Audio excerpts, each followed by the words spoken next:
Viewers, என்னோட videos பிடிச்சிருந்தாலும் like பண்ணுங்கள். இது வரைக்கும் சப்ஸ்கிரைப் பண்ணாதவங்க சப்ஸ்கிரைப் பண்ணுங்கள். ரைட் சைடில் இருக்கக்கூடிய பெல் பட்டனை கிளிக் பண்ணுங்கள். நீங்கள் கொடுக்குற ஒவ்வொரு லைக்ஸும் நான் நிறைய வீடியோஸ் அப்லோட் பண்ணுறதுக்கு மோட்டிவேட்டாக இருக்குது. So like, share, subscribe and comment my video. Hi viewers, இன்னைக்கு நம்ம பார்க்க போகிற topic class 7 term 3 civics unit 2 market and consumer protection. Let us start with the learning objectives. To identify 4 different types of market structures, to know the differences between each type of market structure, to understand why consumers need protection, to understand the rights of consumers. Introduction. When we talk about a market, we generally visualize a crowded place with a lot of shops and consumers. People are buying different types of goods like groceries, clothing, electronics, etc. in the market.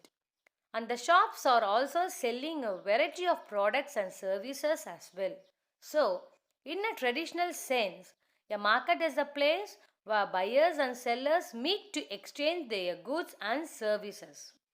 பழங்கால முறைப்படி ஒரு சந்தை என்பது வாங்குபவர்களும் விற்பவர்களும் தங்கள் பொருட்கள் மற்றும் சேவைகளை பரிமாறிக்கொள்ளும் இடமாக அமைந்தது. But what is a market in economics?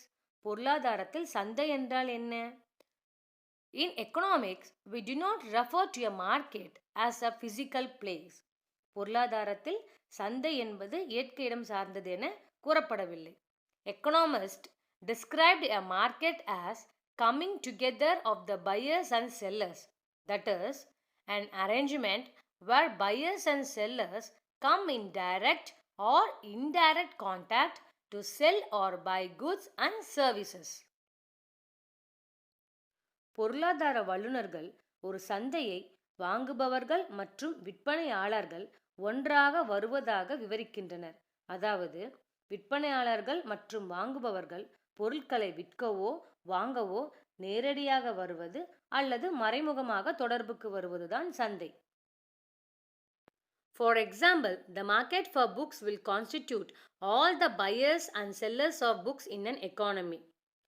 So it does not necessarily refer to a geographical location. இது ஒரு புவியியல் இருப்பிடத்தை குறிக்க வேண்டிய அவசியம் இல்லை.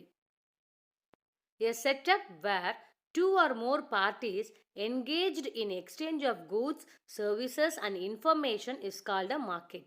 Ideally, a market is a place where 2 or more parties are involved in buying and selling. The 2 parties involved in a transaction are called seller and buyer. Seller means விற்பனையாளர் and buyer வாங்குபவர். The seller sells goods and services to the buyer in exchange of money. There has to be more than one buyer and seller for the market to be competitive means போட்டிகள் நிறைந்த இடம். Let us see about the features of a market. சந்தையின் அம்சங்கள். In economics, the term market refers to the shops for one commodity or a set of commodities. Commodities means பொருட்கள். For example, a market for rice, a market for cloth, a market for electronic goods, etc.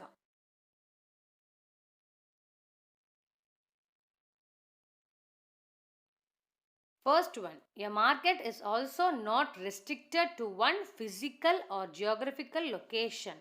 It covers a general wide area and the demand and supply forces of the region. ஒரு சந்தை இயற்பியல் சார்ந்த அல்லது புவியியல் சார்ந்த இருப்பிடத்தை குறிப்பிடவில்லை. சந்தை ஒரு பொதுவான பரந்த பகுதியாகும். Second one, there must be a group of buyers and sellers of the commodity to constitute a market, and the relations between these buyers and sellers must be business relations. சந்தையை உருவாக்குவதற்கு பொருட்களை வாங்குபவர்கள் மற்றும் விற்பவர்கள் ஒரு குழுவாக இருக்க வேண்டும். அவர்களுக்கு இடையிலான உறவுகள் வணிக உறவுகளாக இருக்க வேண்டும். Third one, both the sellers and buyers must have access to knowledge about the market. There should be an awareness means விழிப்புணர்வு of the demand for products, consumer choice and preferences, fashion trends, etc. விற்பனையாளர்கள் மற்றும் நுகர்வோர்கள் சந்தையை பற்றிய அறிவை பெற வேண்டும். தேவைக்கான தயாரிப்புகள், நுகர்வோர் தேர்வு, விருப்பம், நவீன காலத்துக்கு ஏற்ப மாற்றங்கள் போன்ற விழிப்புணர்வை பெற்றிருக்க வேண்டும். Fourth one, at any given time, only one price can be prevalent in the market for the goods and services. This is only possible in the existence of perfect competition. Now let us see about the classification of markets. சந்தைகளின் வகைப்பாடு. Commodities markets, பொருட்கள் சந்தை. Capital markets, மூலதன சந்தை.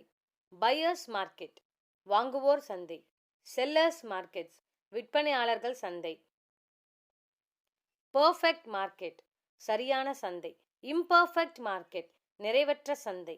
Retail market, சில்லறை சந்தை. Wholesale market, மொத்த விற்பனை சந்தை. Regulated markets, ஒழுங்குபடுத்தப்பட்ட சந்தை. Unregulated markets, கட்டுப்பாடற்ற சந்தை.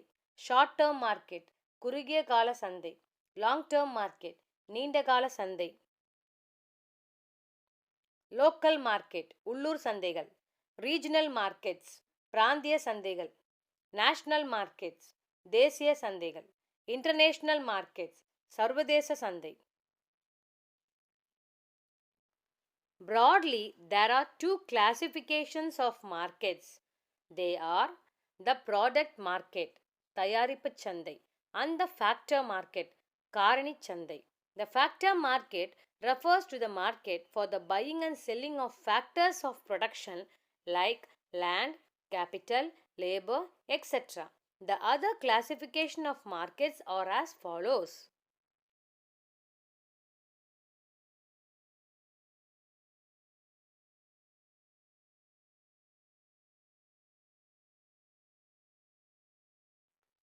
First one, on the basis of geographic location, புவியியல் இருப்பிடத்தின் அடிப்படையில். Local markets. In such a market, the buyers and sellers are limited to the local region or area. They usually sell perishable goods. Perishable அப்படின்னா எளிதில் வீணாக கூடும் அல்லது அழுகி போகும் பொருட்கள் of daily use, since the transportation of such goods can be expensive. The next is regional markets, பிராந்திய சந்தைகள்.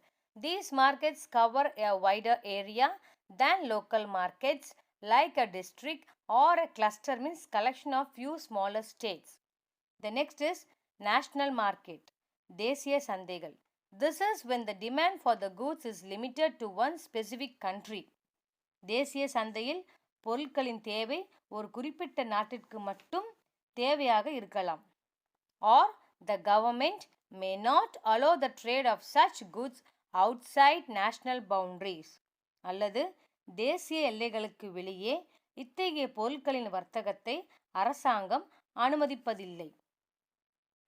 International market, சர்வதேச சந்தை. When the demand for the product is international and the goods are also traded internationally in bulk, means more quantities, we call it as an international market. தயாரிப்புகளுக்கான தேவை சர்வதேச அளவிலானது மற்றும் சர்வதேச அளவில் பொருட்கள் மொத்த அளவில் வர்த்தகம் செய்யப்படும் போது அச்சந்தையை சர்வதேச சந்தை என அழைக்கப்படுகிறது. Second one, on the basis of time, நேரத்தின் அடிப்படையில். Very short period market. This is when the supply of goods is fixed and so it cannot be changed instantaneously. Instantaneously means உடனடியாக. Say for example, the market for flowers, vegetables, fruits, etc. The price of goods will depend on demand. Short period market. The market is slightly longer than the previous one. Here the supply can be slightly adjusted. Example, fish, milk, egg. குறுகிய கால சந்தை என்பது முந்தைய சந்தையை விட சற்று கூடுதல் நேரம் உடையது. இங்கே விநியோகம் சற்றே மாற்றி அமைத்துக் கொள்ளலாம். Long period market, நீண்ட கால சந்தை. Here the supply can be changed easily by scaling production. நீண்ட கால சந்தையில் உற்பத்தியை கணக்கிடுவதன் மூலம் விநியோகத்தை எளிதாக மாற்றி அமைக்கலாம். So it can be changed according to the demand of the market. எனவே இத்தகைய சந்தையை தேவைக்கேற்ப மாற்றலாம். So the market will determine its equilibrium price in time. எனவே சந்தையின் சமநிலை விலையை சரியான சமயத்தில் தீர்மானித்துக் கொள்ளும். Third one, on the basis of nature of transaction. Transaction means பரிவர்த்தனை. Spot market, உடனடி சந்தை. This is where spot transactions occur. That is, the money is paid immediately. பரிவர்த்தனைகள் நிகழும் இடத்திலேயே பணம் உடனடியாக செலுத்தப்படுகிறது. There is no system of credit. கடன் முறை இங்கு இல்லை. Future market, எதிர்கால சந்தை. This is where the transactions or credit transactions. There is a promise to pay the consideration sometime in the future. எதிர்கால சந்தையின் பரிவர்த்தனைகள் கடன் அடிப்படையில் நிகழும். எதிர்காலத்தில் திரும்ப செலுத்த ஒரு வாக்குறுதியும் உள்ளது. Fourth one, on the basis of regulation, ஒழுங்குமுறை அடிப்படையில். Regulated market, ஒழுங்குபடுத்தப்பட்ட சந்தை. In such a market, there is some oversight by appropriate government authorities. ஒழுங்குபடுத்தப்பட்ட சந்தையானது பொருத்தமான அரசாங்க அதிகாரிகளின் மேற்பார்வையின் கீழ் நடைபெறுகின்றன. This is to ensure there are no unfair trade practices in the market. இத்தகைய சந்தை நியாயமற்ற வர்த்தக நடைமுறைகள் இல்லை என்பதை உறுதி செய்கிறது. Such markets may refer to a product or even a group of products. For example, the stock market is a highly regulated market. எடுத்துக்காட்டு பங்குச் சந்தை. Unregulated market, கட்டுப்பாடற்ற சந்தை. This is an absolutely free market. There is no oversight or regulation. The market forces decide everything. முற்றிலும் கட்டுப்பாடு ஏதும் இல்லாத சந்தை. சந்தையில் கண்காணிப்போ ஒழுங்குமுறையோ கிடையாது. அதுவே முடிவுகளை மேற்கொள்கிறது. Fifth one, on the basis of nature of competition. போட்டியின் அடிப்படையில். Look at that flowchart.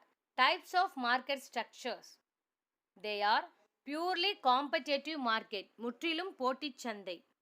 Perfectly competitive market, நிலையான போட்டிக்குரிய சந்தை. Imperfectly competitive market, முறையற்ற போட்டிச் சந்தை. The imperfect competitive market is further classified into 3 types. They are monopoly, முற்றுரிமை, single ownership. Monopolistic competition, ஏகபோக போட்டி. Then oligopoly, few sellers, சில கட்டுப்பாடுகள். What is monopoly? Monopoly means single ownership, முற்றுரிமை. Monopoly refers to a market structure in which there is a single producer or seller that has a control on the entire market. இதில் ஒரு உற்பத்தியாளர் அல்லது ஒரு விற்பனையாளர் முழு சந்தையை கட்டுப்பாட்டுக்குள் கொண்டுள்ளனர். This single seller deals in the products that have no close substitutes. இத்தகைய தனி விற்பனையாளர் நெருக்கமான மாற்று பொருட்கள் இல்லாத தயாரிப்புகளில் ஒப்பந்தம் செய்யப்படுகிறார். Monopolistic competition, ஏகபோக போட்டி. The term monopolistic competition was given by Professor Edward H. Chamberlain of Harvard University in 1933 in his book Theory of Monopolistic Competition. The term monopolistic competition represents the combination of monopoly and perfect competition.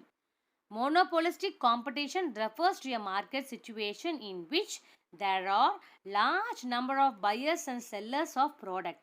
இதில் ஏராளமான வாங்குபவர்கள் மற்றும் தயாரிப்புகளை விற்பவர்கள் உள்ளனர்.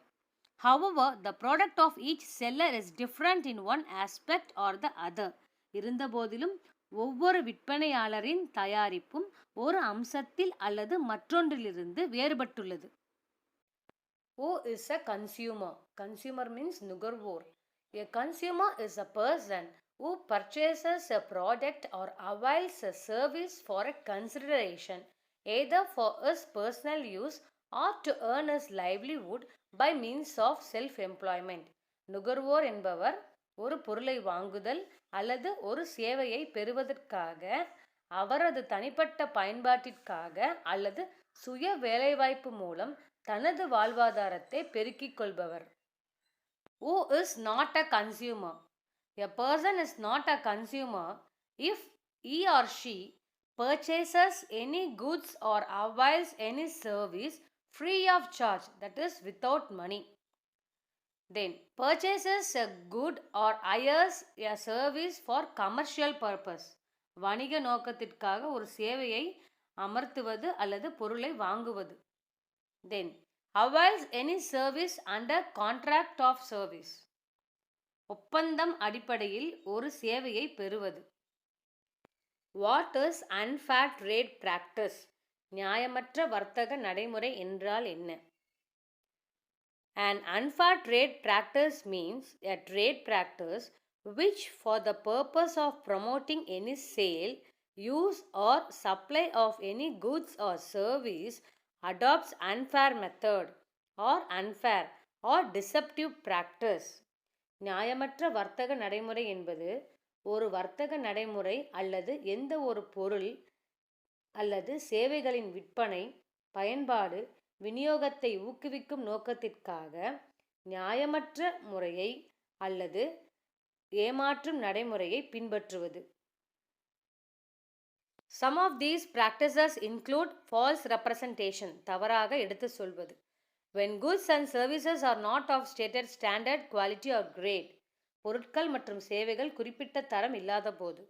When second hand or renovated goods are sold as new ones, உபயோகித்த பொருள் மற்றும் புதுப்பிக்கப்பட்ட பொருட்கள் புதியது போல் விற்கப்படுவது.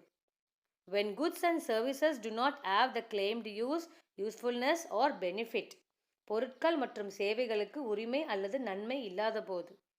When products or services do not have the claimed warranty or guarantee, தயாரிப்புகள் சேவைகளுக்கு உரிமை கோரப்பட்டு உத்திரவாதம் அல்லது பொறுப்புறுதி இல்லாத போது. When the price of product or service is misleading, தயாரிப்பு அல்லது சேவையின் விலை தவறாக குறிக்கப்படும் போது. False and misleading advertisement of selling at bargain price. Bargain price means பேரம் பேசும் விலை. பேரம் பேசும் விலையில் விற்பனை செய்வதற்கான தவறான விளம்பரம். Offering gifts, prizes, etc. to lure customers with no intention of providing them. பரிசுகளை வாடிக்கையாளர்களுக்கு வழங்குவதற்கான எந்த நோக்கமும் இல்லாமல் அவற்றை வழங்குவது. Selling goods which do not fall within the safety standards set up by the competent authority. தகுதி வாய்ந்த அதிகாரத்தால் அமைக்கப்பட்ட பாதுகாப்பு தரங்களுக்குள் வராத பொருட்களை விற்பனை செய்தல். Hoardings means பதுக்கி வைத்தல். Or destroying goods with the intention of raising the cost of these or similar goods manufactured in greater number so as to manipulate higher prices. அதிக விலைகளை ஏற்றும் வகையில் அதிக எண்ணிக்கையில் உற்பத்தி செய்யப்படும் அல்லது ஒரே மாதிரியான பொருட்களின் விலையை உயர்த்தும் நோக்கத்துடன் பதுக்கல் அல்லது பொருட்களை அளித்தல். Manufacturing or offering spurious goods. Spurious means மோசமான பொருட்கள். Or adopting deceptive practices in the provision of services. மோசமான பொருட்களை உற்பத்தி செய்தல் அல்லது வழங்குதல் அல்லது சேவைகளை வழங்குவதில் ஏமாற்றும் நடைமுறைகளை பின்பற்றுவது. Do you know? Have you noticed when we purchase things, these things will be mentioned. Goods once sold will not be taken back. விற்பனை செய்யப்பட்ட பொருள் திரும்ப பெற மாட்டாது. No exchange. பொருட்களை மாற்ற இயலாது. No refund under any circumstances. எந்த சூழலிலும் பணம் திருப்பி தரப்பட மாட்டாது. It amounts to unfair trade practice and does not carry any legal weight. இது முறையற்ற வணிக நடவடிக்கை மற்றும் சட்ட ரீதியான நடவடிக்கைக்கு ஏற்றதல்ல. Consumer protection. நுகர்வோர் பாதுகாப்பு. Consumer protection is a group of laws enacted to protect the rights of consumers, fair trade, competition, and accurate information in the marketplace. The laws are designed to prevent the businesses that engage in unfair practices from gaining an advantage over competitors. They may also provide additional protection for those most vulnerable in society. நுகர்வோர் பாதுகாப்பு என்பது நுகர்வோரின் உரிமைகள், நியாயமான வர்த்தக போட்டி மற்றும் துல்லியமான தகவல்கள் சந்தையில் இருக்க வேண்டும் என்பதற்காக இயற்றப்பட்ட சட்டங்களின் குழு. நியாயமற்ற நடைமுறைகளில் ஈடுபடும் வணிகத்தை போட்டியாளர்களுக்கு மேலாக பெறுவதை தடுக்க சட்டங்கள் வடிவமைக்கப்பட்டுள்ளன. சமூகத்தில் மிகவும் பாதிக்கப்படக்கூடியவர்களுக்கு கூடுதல் பாதுகாப்பை வழங்கும். Consumer protection laws are a form of government regulations that aim to protect the rights of consumers. For example, a government may require businesses to disclose detailed information about products, particularly in areas where safety or public health is an issue, such as food. Consumer protection is linked to the ideas of consumer rights and to the formation of consumer organizations which help consumers make better choices in the marketplace and get help with consumer complaints. நுகர்வோர் பாதுகாப்பு என்பது நுகர்வோர் அமைப்புகளின் யோசனைகளுடன் இணைக்கப்பட்டுள்ளது. இது நுகர்வோர் சந்தையின் சிறந்த தேர்வுகளை மற்றும் நுகர்வோர் புகார்களுக்கு நடவடிக்கை எடுக்க உதவுகிறது. Other organizations that promote consumer protection include government organizations and self-regulating business organizations. Now let us see the 8 basic consumer rights. Number 1. Right to basic needs. அடிப்படை தேவைகளுக்கான உரிமை. Number 2. The right to safety. பாதுகாப்புக்கான உரிமை. Number 3. Right to information. தகவல் அறியும் உரிமை. Number 4. The right to choose. தேர்ந்தெடுக்கும் உரிமை. Number 5. The right to representation. பிரதிநிதித்துவ உரிமை. Number 6. The right to redress. குறை தீர்க்கும் உரிமை. Number 7. The right to consumer education. நுகர்வோர் கல்வி மற்றும் உரிமை. Number 8. The right to an healthy environment. தூய்மையான சுற்றுப்புறச் சூழலை பெறுவதற்கான உரிமை. The Consumer Protection Act 1986 COPRA. This act enacted in 1986 in the Parliament of India to protect the interest of consumers. It makes for the establishment of consumer councils and other authorities for the settlement of consumers' grievances. Grievances means குறைகள் and for matters connected therewith.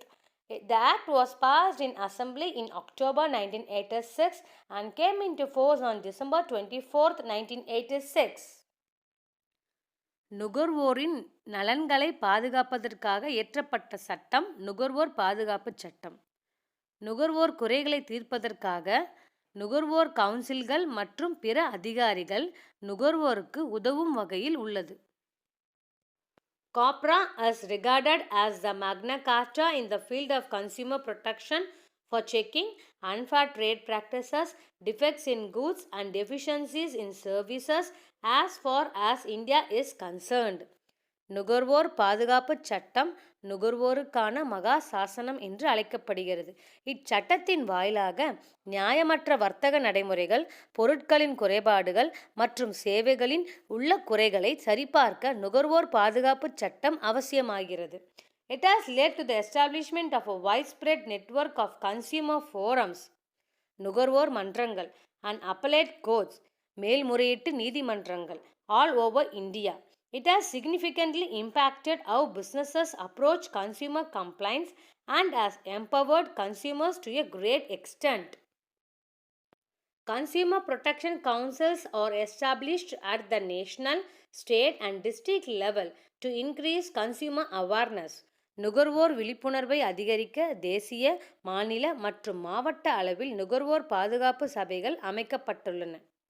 To increase the awareness of consumers, there are many consumer organizations and NGOs that have been established. நுகர்வோரின் விழிப்புணர்வை அதிகரிக்க பல்வேறு நுகர்வோர் அமைப்புகள் மற்றும் தன்னார்வ தொண்டு நிறுவனங்கள் NGO நான் கவர்மெண்ட் ஆர்கனைசேஷன்ஸ் அதிக அளவில் செயல்பட வேண்டும். கன்சியூமர் டிஸ்பியூட்ஸ் ரெட்ரஸல் ஏஜென்சிஸ் நுகர்வோர் குறை தீர்க்கும் முகவர். National Consumer Disputes Redressal Commission NCDRC established by the central government. It deals with matters of more than 10 million. தேசிய நுகர்வோர் குறைதீர் ஆணையம் மத்திய அரசால் நிறுவப்பட்டது. இவ்வாணையம் 1 கோடி ரூபாய்க்கும் அதிகமான மதிப்புமிக்க நுகர்வோர் குறைகளை தீர்க்க முயல்கிறது. The next is State Consumer Disputes Redressal Commission SCDRC, also known as the State Commission, established by the state government in the state. It is a state level court that takes up cases valuing less than 10 million. மாநில நுகர்வோர் குறைதீர் ஆணையம் மாநில அரசால் நிறுவப்பட்டது. இவ்வாணையம் 1 கோடி ரூபாய்க்கும் குறைவான மதிப்புமிக்க நுகர்வோர் குறைகளை மாநில அளவிலான தீர்க்கும் நீதிமன்றமாகும்.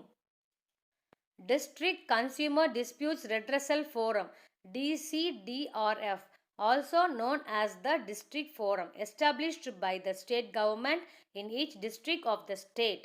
The state governments may establish more than one district forum in a district. It is a district level court that deals with cases valuing up to 2 million. மாவட்ட நுகர்வோர் குறைதீர் ஆணையம் மாநிலத்தின் ஒவ்வொரு மாவட்டத்திலும் நிறுவப்பட்டு அது மாவட்ட நுகர்வோர் குறைதீர் மன்றம் எனவும் அழைக்கப்படுகிறது. மாநில அரசாங்கம் ஒரு மாவட்டத்தில் ஒன்றுக்கு மேற்பட்ட மாவட்ட மன்றங்களை நிறுவலாம். இது மாவட்ட அளவிலான நீதிமன்றமாகும். ரூபாய் 20 லட்சம் மதிப்பு மிக்க அளவிலான குறைகளை தீர்க்கும் மாவட்ட நீதிமன்றமாகும். Consumer Protection Act of 2019. Indian Parliament in August 2019 passed the landmark Consumer Protection Bill 2019, which aims to provide the timely and effective administration and settlement of consumer disputes in this digital age. நுகர்வோர் பாதுகாப்பு மசோதா 2019 நிறைவேற்றப்பட்டது. இந்த நவீன தொழில்நுட்ப காலத்தில் நுகர்வோர்களின் குறைகளை குறித்த நேரத்திலும் பயனுள்ள நிர்வாகத்தையும் நியாயமான தீர்வையும் வழங்குவதை நோக்கமாக கொண்டது. The new act will come in force on such date as the central government may so notify. The new act seeks to replace more than 3 decades old Consumer Protection Act 1986. Now let us see about the highlights of the new act. First one, e-commerce transactions, e-வணிக பரிவர்த்தனைகள். The new act has widened the definition of consumer.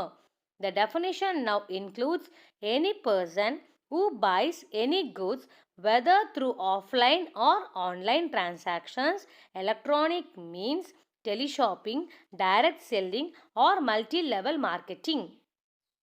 Second one, enhancement of pecuniary jurisdiction, பணவியல் அதிகார வரம்பை மேம்படுத்துதல். Revised pecuniary limits have been fixed under the new act. Accordingly, the district forum can now entertain consumer complaints where the value of goods or service paid does not exceed Indian rupees 10 million. The state commission can entertain disputes where such value exceeds Indian rupees 10 million but does not exceed Indian rupees 100 million, and the National Commission can exercise jurisdiction where such value exceeds Indian rupees 100 million. Fourth one, establishment of Central Consumer Protection Authority, மத்திய நுகர்வோர் பாதுகாப்பு அதிகாரத்தை நிறுவுதல். The new act proposes the establishment of a regulatory authority known as the Central Consumer Protection Authority CCPA with wide powers of enforcement. The CCPA will have an investigation wing headed by a Director General which may conduct inquiry or investigation into consumer law violations. Fifth one, unfair trade practices, நியாயமற்ற வர்த்தக நடைமுறைகள்.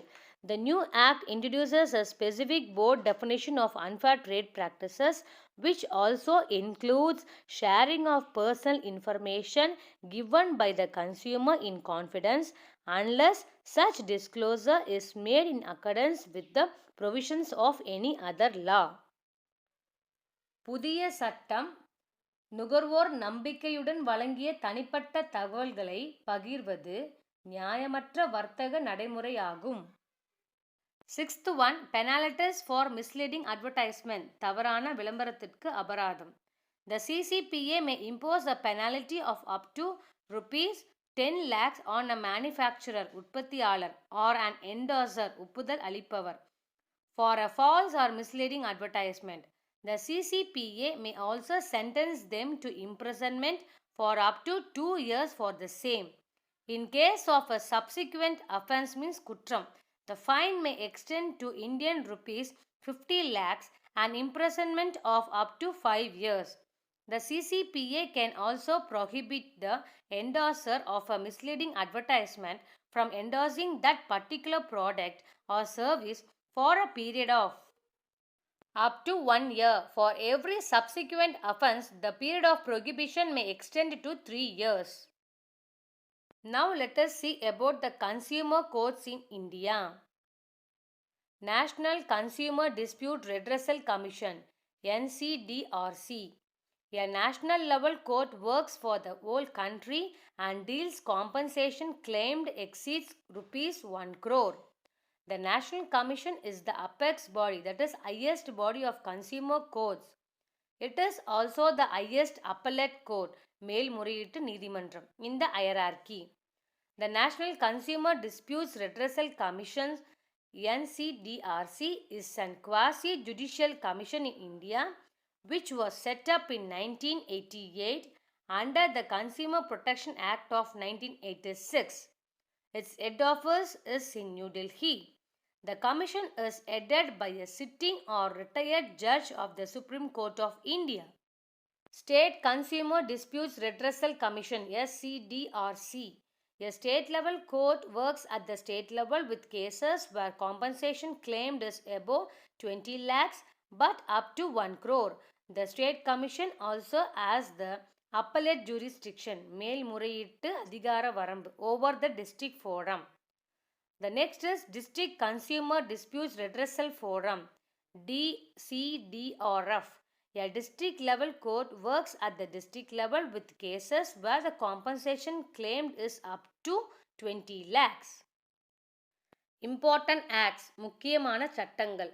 Consumer Protection Act 1986, நுகர்வோர் பாதுகாப்பு சட்டம். The Legal Metrology Act 2009, சட்ட அளவீட்டு சட்டம். The Bureau of Indian Standards Act 1986, இந்திய தர நிர்ணய பணியகம். The Essential Commodities Act 1955, அத்தியாவசிய பொருட்கள் சட்டம். The Prevention of Black Marketing, கருப்புச் சந்தை, and Maintenance of Supplies of Essential Commodities Act 1980.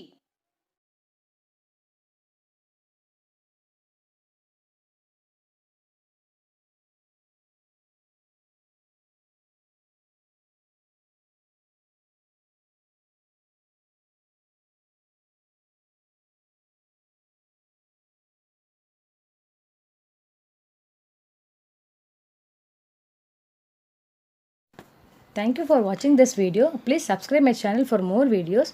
It will be useful for your competitive exam.